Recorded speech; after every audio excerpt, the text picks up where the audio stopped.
Hello there friends, welcome back to another episode of Generation Tech. My name is Alan, and it's time to talk about the Acolyte, which is coming out on June 4th. I typically don't really like talking about shows before they come out, especially if I don't know any of the characters or storylines that are going into the show. But then again, that's the whole reason why the Acolyte is different and, dare I say, very important. Unlike Rogue One, Solo, Kenobi, Book of Boba Fett, Ahsoka, and even Andor, the Acolyte is not only going to be introducing an entirely new set of characters, but it's also going to be introducing an entirely new story and period in galactic history. And if we were in a saner world, in a world with maybe less social media, I think for most Star Wars fans that would be welcome news. It'd be awesome news. Now, I always loved Star Wars because I feel freer in this galaxy. It was a place where things look kind of familiar. I mean, the stories and experiences definitely are something I could relate to, but the setting was always magical and so out of this world that exploration and experimentation could be done with little to no consequences.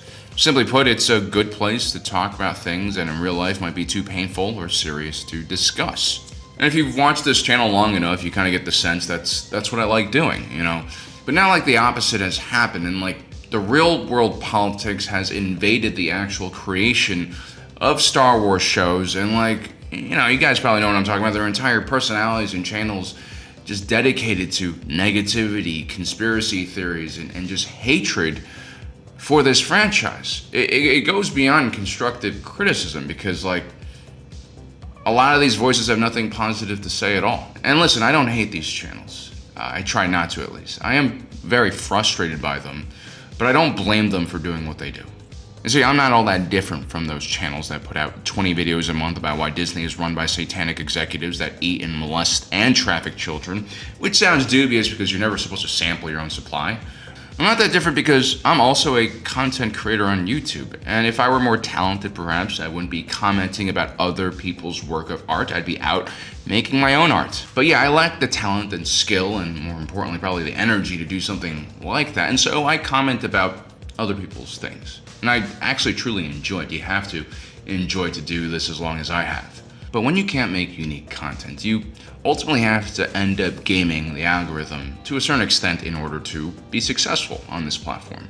The algorithm is the ever-changing formula that dictates which videos get shown to viewers' feeds when they're watching, and it's extremely important if you want to get views and make money. And here's the thing, I read a lot of people talking about YouTube like they understand how the algorithm works. There's all of these channels and get-rich-quick, gurus who are trying to teach you YouTube, but the truth about the algorithm is quite dark, and it stems from the tech bros at Google and Facebook who create these algorithms in the first place. I mean, don't be thrown off by their lofty goals and utopian ideas of society. These guys are just as ruthless as the oil and railroad barons of old. They're just a bit more self-aware and better at, covering up their greed.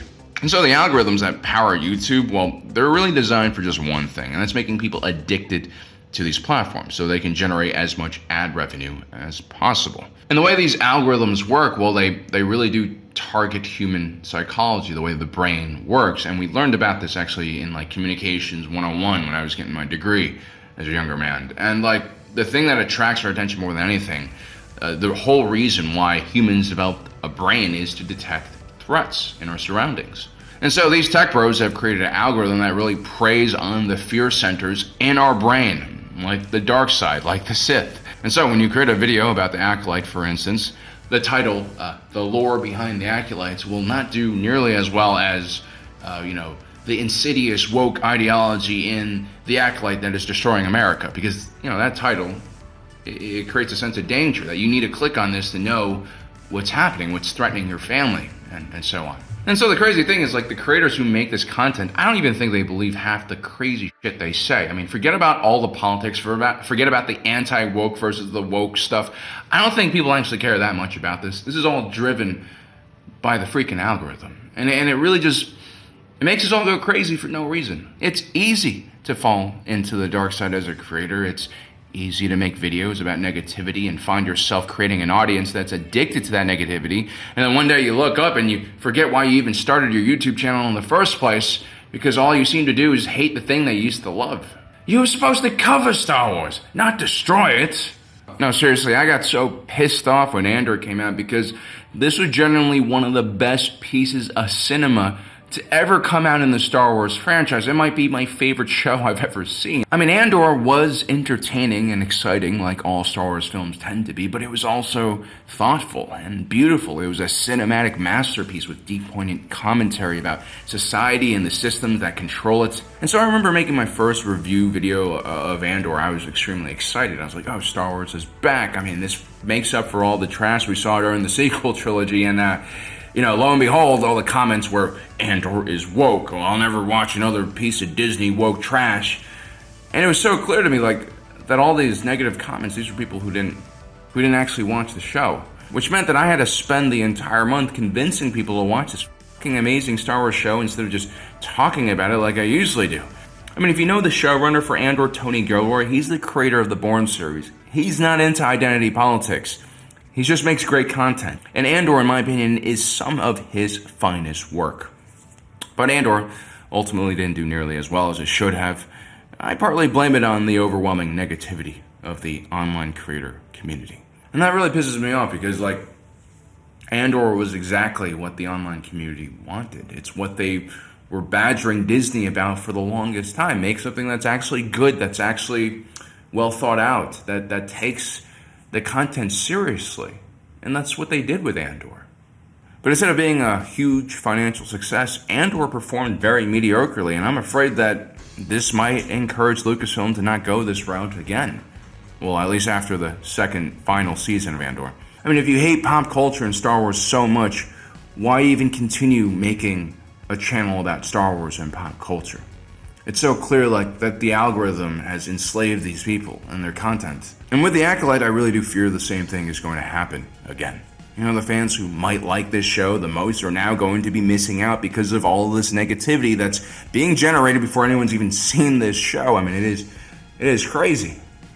I mean, don't get me wrong, I do have my concerns about the Acolyte, like a lot of you guys do, but I'm going to watch this show because I'm a Star Wars fan. And what's the criticism this time? What are the reasons why people are saying they're not going to watch the show? What, because there's a female director? Because there's a female protagonist? Don't we all have mothers? Don't we all have, sisters and wives and girlfriends? Why be so afraid of women? And yeah, you know what, guys? I do understand where Kathleen Kennedy is coming from when she talks about wanting to create more jobs for women in the creative industry. I never worked at very high levels in production, but in another life, I was a cinematographer for some commercials here and there. And yeah, it was a male-dominated industry. And more importantly, it's an industry where there's just way too many people trying to get in. And no easy way to sort through the masses of applicants for jobs. And so generally people hire people that they like. And a lot of times men hire men and women hire women, but there just aren't many women to begin with in that industry. So it's just a thing that happens. And so what Kathleen Kennedy is doing by hiring female directors and cinematographers is completely valid and standard practice. Yes, maybe she is a bit political. Maybe she shouldn't rile up the fans so much because she is the president of Lucasfilm, but she has every right to do this. And I don't understand why we get triggered by this stuff nowadays.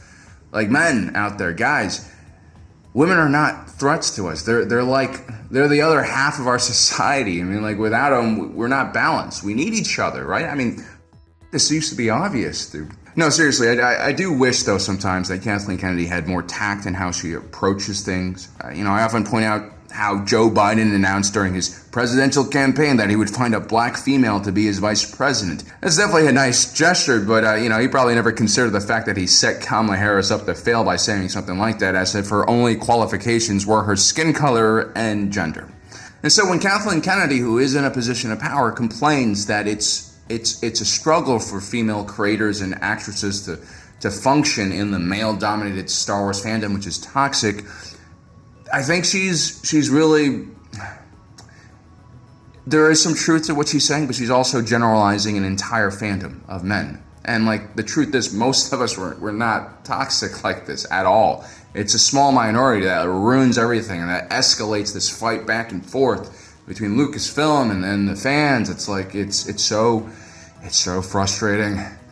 And Kathleen Kennedy also seems to fall into this trap of putting all of Disney Star Wars' past failures and struggles on the audience and the fact that they hate women, which again is just not true. I mean, there have been just some poorly made TV shows that were probably not thought out correctly. And of course the sequels, which was just a mess. And again, if Kathleen Kennedy were just a fan saying this stuff, then by all means, say what you want to say, it's fine. But like, she's the president of Lucasfilm. Don't antagonize the fans. That's not what the shareholders want.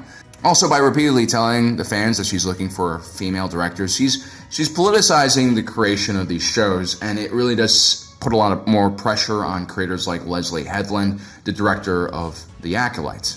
Shirley Headland is much more than just her gender, right? I know what I'm saying about Kathleen Kennedy might not seem fair, but this is the business world, and, you know, instead of just antagonizing the toxic fandom, the so-called toxic fandom, try to reach out to them. Try to, like, extend an olive branch. This isn't war. This is Star Wars. Like, you don't have to draw lines in the sand, for God's sake. There are, like, bigger issues in the world that we can worry about, right? Either way, as you can tell, I don't have much skin in this identity politics game. I really hate it. It's like one of my biggest pet peeves. It's something I really could do without. As you can tell, I travel a lot, and I like to see the world, and like this is like a first world problem, this identity politics stuff. Like, there's so much suffering, chaos, poverty, warfare, death in the wider world, and it has nothing to do with this identity politics. It's really not that important, guys. It really isn't. At the end of the day, I just really want this conflict and fighting to stop amongst the fandom, so I don't have to talk about this stupid shit, and so I can just focus on Star Wars. Because again, The Acolyte is going to be talking about some really interesting things. Much more interesting than the subject matter of Andor. I mean, Andor was just great filmmaking that really understood the main political and social themes of Star Wars, but it was kind of light on lore, which I think severely pissed off some of the more lore-oriented Star Wars channels. I think, like, Eckhart made like a video about that. That was kind of interesting. But that's not what The Acolyte is going to be. It's going to be set in the High Republic period, the prime era of the Jedi and the Republic. And more specifically, it's going to be 100 years before the events of The Phantom Menace. The High Republic period is still relatively new, and it's only really been explored through actually a lot of books and comics. I haven't even read all of them. I've only like dabbled here and there. It's a lot of reading. I'm kind of dumb. I don't read well. But anyway, the timing is close enough that this could be considered a prequel to the prequel in some ways. And more importantly, this will give us some insight on how the Jedi started losing their way and shifted to a more dogmatic approach to how they study the Force. And the story will follow a respected Jedi Master named Sol, played by the famed Korean actor Lee Jung-jae, who was only recently introduced to global audiences in the surprise hit Squid Games, where he plays the main protagonist. This guy's actually an extremely talented actor. He's been famous in Korea for like decades. What is interesting is that he actually doesn't speak English. I think he learned English for this role. I do worry that Lucasfilm chose him because of his recent popularity and recognition in the Squid Games. I mean, I recently just found this interview where he admits that he has no idea why he was cast for this role until he did a little more background research on the Jedi and found that like there are some Eastern influences beyond the martial arts. So when I was first casted, I wonder, why me? Why was I selected to be Master Sol? Why did Leslie pick me, and why did Disney and Lucasfilms agree with her? And I realized that there is, there's some inspiration of like Asian martial arts within the way that the Jedis are. So I felt like, maybe it was kind of instinctual for them to cast an Asian actor for this role. Disney is a business, and you can tell they're desperately trying to reach new audiences, having, given up on us toxic fans, right? And I really don't like this idea of them hiring an Asian guy just to reach, I guess, the Asian market or something, but I'll, keep my mind open because it does seem like Lee Jung-jae takes every role he has very seriously. I mean, he's a terrific actor. His range is really incredible. I mean, if you've seen Squid Games, he goes from a very like silly, goofy, likable guy to just a broken individual. And I think it'd be really interesting to see that same type of character development in a Jedi Master, going from noble to maybe a little evil. I don't know, just making guesses. Now, one of the main parts of the story has Jedi Master Sol reuniting with his former apprentice, who might be in a little bit of trouble and potentially messing with the dark side. According to the lore, there should be no Sith during this period of time for like 1,000 years before the Clone Wars started. They're basically in hiding. But in this interview with Dave Filoni, show creator Leslie Headland seems to talk quite a lot about the dynamics between the rule of two Sith, which seems to indicate that we will sense the Sith, or perhaps even see them operating behind the scenes, slowly building their grand plan to eventually take over the galaxy. Master-apprentice dynamic. If the apprentice is craving the master's power, then at some point he must recruit his apprentice to overthrow the master. Yeah. And that is the Acolyte. Now, granted, this story has already been told through the spectacular Darth Plagueis novel in the expanded universe. I mean, this is a portion of Legends content that really should be preserved. I'm usually not a stickler about stuff like this, but Darth Plagueis novel is awesome. They should definitely keep those elements in. But anyway, I'll keep an open mind, and I'll see what they do with this. I have an inkling that the dark side Force users we see in this show are not going to actually be Sith. They could just be Dark Jedi or some, distraction or some other branch of the Force that we don't know about. Now, one of my biggest worries about this show lies with Leslie Headland, the showrunner.